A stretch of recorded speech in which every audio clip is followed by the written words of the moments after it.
kiek mes dabar esame surinkę tų pinigų? Tai aš galiu pasakyti, iš viso man priskaičiuota tos vadinamos žalos 67 tūkstančiai, tai ten dar yra iš Orlausko padaryti du atsakovai. Tai yra Orlauskas ir juridinis vienetas Komiko teatras, kurio iš vis šitoj byloj niekaip jis nedalyvavo, bet teismas vis tiek įtraukė Komiko teatrą. Artūras Orlauskas kalbėjo, bet įtrauktas atsakovo ir Komiko teatras kažkodėl.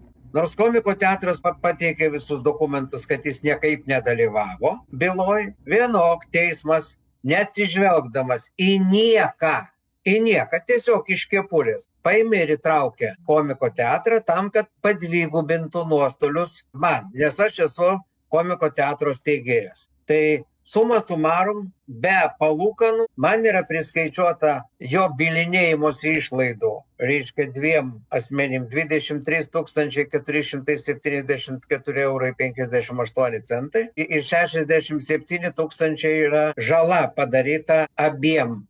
Laisvės TV, kuri praktiškai neminėta, kaip jau kalbėjom, ir Tapinai. Iš viso 90 474 eurai 58 centai ir plus palūkanos už 3 metus, grubiai tariant, dar panašiai 11-12 tūkstančių, tai suma sumarum. Teismas leido savo paišdykauti ir taip vertinčiau aš teisėjų darbą, tai kaip visišką degradavimą ir apskritai teisės ir teisingumo sąvokų sutrypimą, teisės praktikos sutrypimą ir logiką, viską, kas galima, jos ten sutrypė šitam teismo sprendime.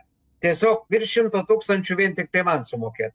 Dabar yra surinkta Komiko teatro sąskaitoj 64 tūkstančiai, dar trūksta 40 tūkstančių, sakykim taip, vien tik tai man